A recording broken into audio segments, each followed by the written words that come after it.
Thanks very much, Brian. And first of all, it's great to be here in Lansdowne Road. I suppose the scene of some great Irish moments over the years, and I suppose it is appropriate that we would be here when we are talking about how we're going to square up to one of the greatest challenges we've ever faced. I think it's important to say, I believe, an optimistic note too, and start on the fact that Ireland has transformed in remarkable ways in the last decade that would scarcely have been thought possible 10 years ago. The changes that we've seen in our constitution, the recovery after a devastating crash that saw 20% of our private sector employment wiped out, we have rebuilt, and we do have the capacity for change, and we've shown that. And I think that gives us, I believe, confidence. And we have to show the very same capacity for change in the face of what is the greatest threat facing humanity. One of the first things I had the good fortune to do was to attend the conference in Katowice, where at one end you had David Attenborough, who is absolutely iconic in his concern for biodiversity, for the state of civilization, and at the other end a very young Swedish girl, Greta Thunberg, who I suppose set the stage for us, made it very clear that we are rapidly approaching a tipping point where the window of opportunity is very narrow now if we are to address this. And I think that it's that sense of urgency that we must bring into our own policy working, and it's certainly the one that will inspire the work I'm trying to take on. I think interestingly, if you look at how we set about making some of those really significant constitutional changes, we started with a citizens' assembly, and we have adopted the very same approach here. And that Citizens' Assembly endorsed the case for radical change in the way we are addressing this challenge. It will come as no secret to people in this audience that, in terms of our 2020 target, we now look set to probably only reduce a 1% reduction rather than the 20% reduction that was expected. The harsh truth is that when this economy started to see prosperity re-emerge, we had failed to break the link between emissions and prosperity. And you could see that very noticeably in the trends in emissions in agriculture, and industry and transport, the three big sectors that were boosted by economic recovery, and we simply have failed in the objective of breaking that link. The second piece of that approach to change, which was adopted in the previous case like constitutional change, was an all-party Oireachtas committee, and I'd like to recognise Timmy Dooley, who is here, and I'm sure there's maybe other Oireachtas members, but with this low-level light, I can only see people very near to the front.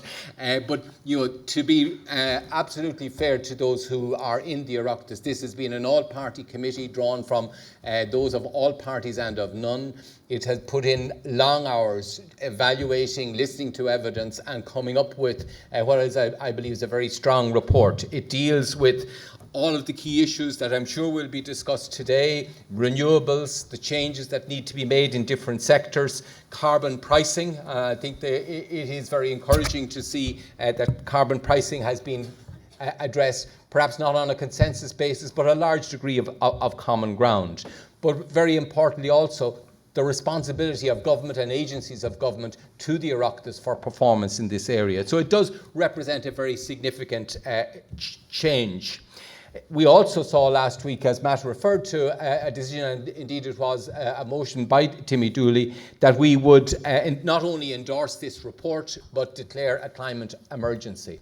And I think that is a recognition that we have been failing up to now. We need to address this in an urgent and sustained way. We need to recognise that window is closing very rapidly, and we have a responsibility as, in relative terms, a very wealthy country, to carry that responsibility when we are expecting countries who are at a much lower stage of development to go the same route. But it also is an endorsement of the fact that those who move early will avoid larger costs in the longer term, will create opportunities for them. And as Matt was saying, I mean, there is a lot of concern in some enterprises about the impact of this on particular enterprises. But the truth is that no enterprise that fails to adapt to the new environment of a decarbonised world will be competitive in that new world when it emerges. So family farm income in a farm that doesn't adapt, or profits in an enterprise that doesn't adapt will simply be eaten away if we don't make those changes. I think the other reason why the Oireachtas is talking in terms of an emergency is not because there's a belief that we can find one super individual and give them superpowers and suddenly we have resolved this. Far from it. The challenge here is much deeper in that we have to make profound changes in our lifestyles in every walk of life. Whether it be it has to start obviously with government, but whether it be in the business, the farm, or the sector you work in, whether it be in your home or as a worker or as a pupil, whether it be in the networks we use, be it power, be it transport, be it land use, or whether it's in the resources we use, the materials and how we handle them and how we sustain them and use them in a sustainable way.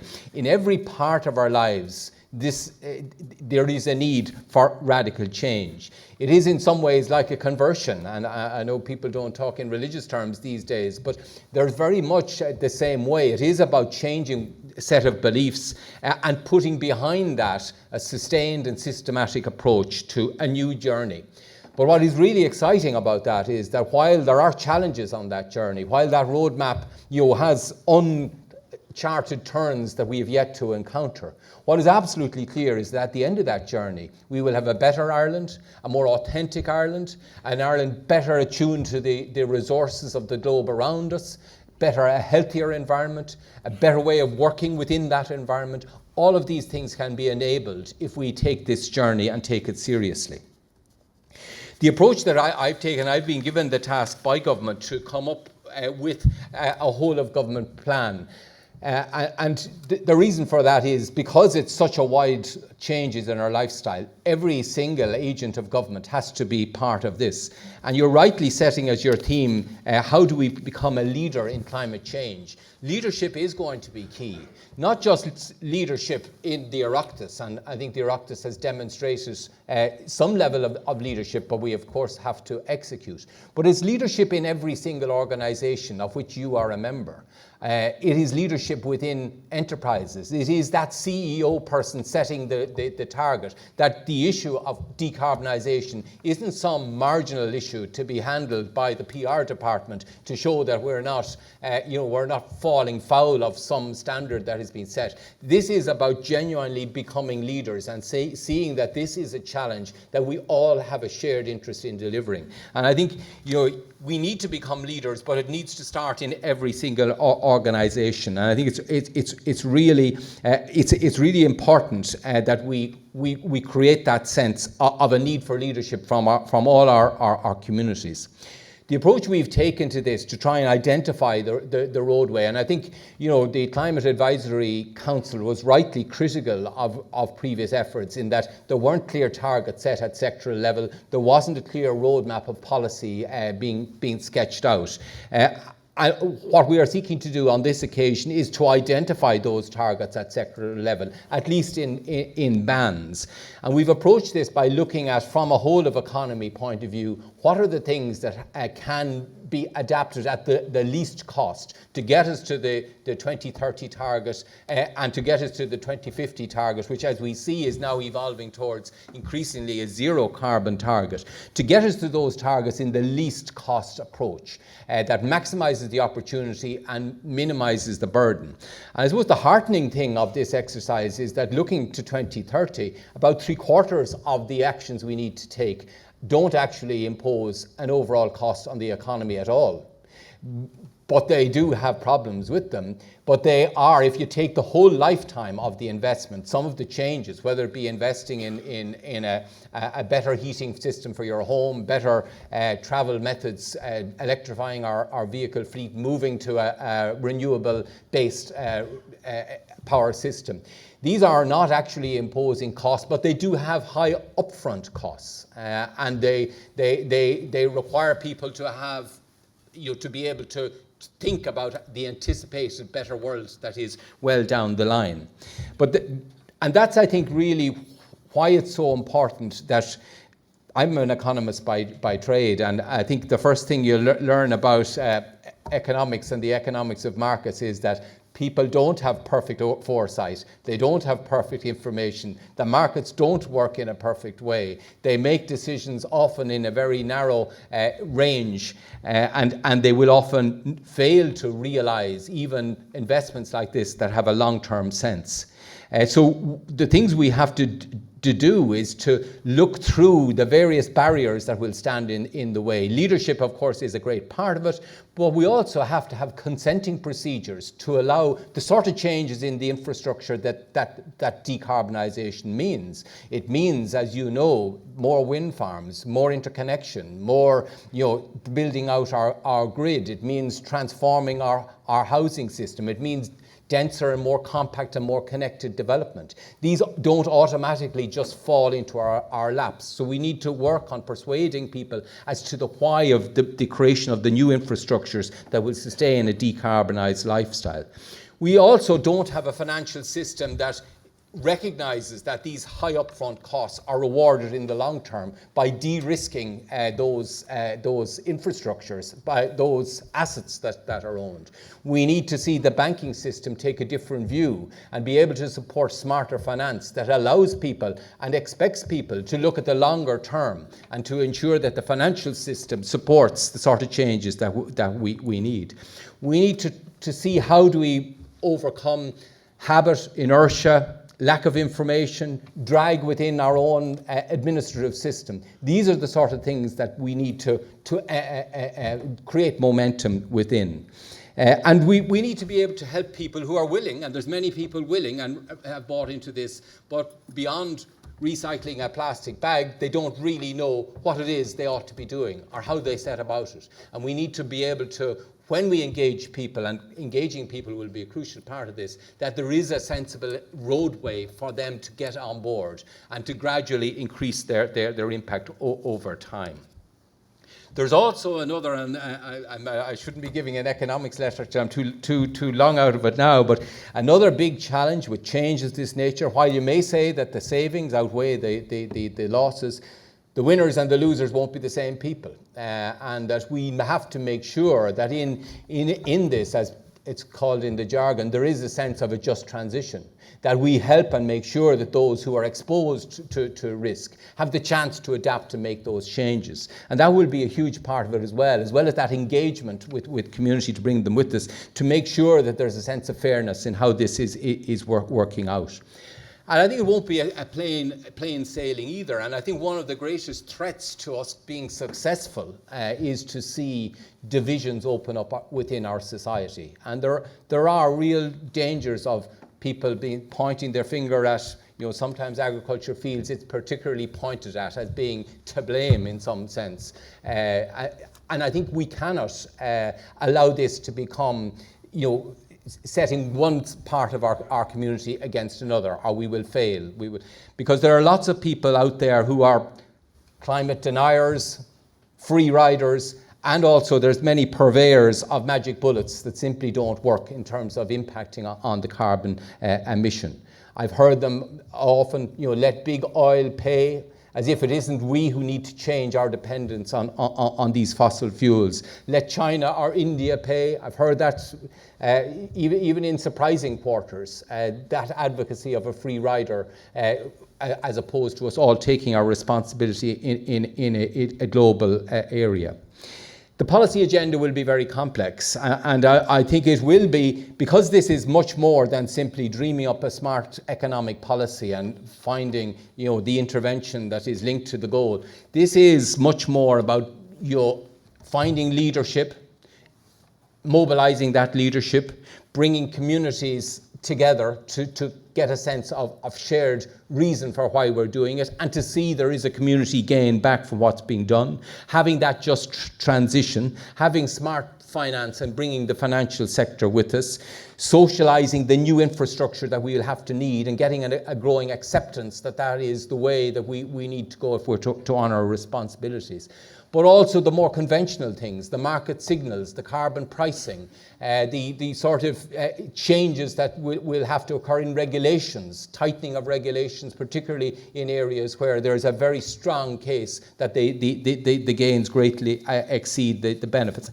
And of course, we will need developmental models. We will need to look at things like retrofitting, which is so important.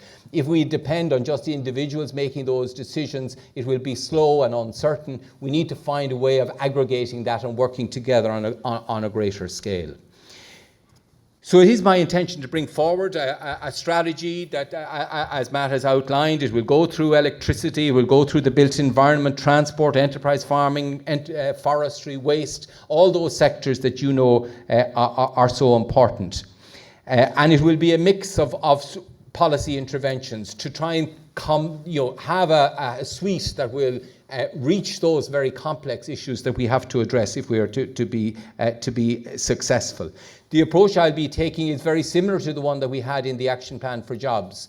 And that was one that we were on the ground when we started. We were failing.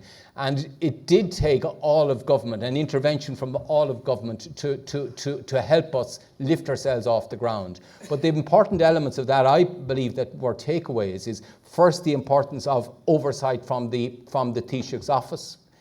People will not want to be seen to have failed in the eyes of the leader of the country, and I think that is an important, as I think those in the US biting with the president's teeth, I think they would describe it in the US, but that is important. I think this concept of direct responsibility and quarterly accountability for what's been done, that is important. People need to see that government is not only talking the talk, but delivering the changes in its own activities.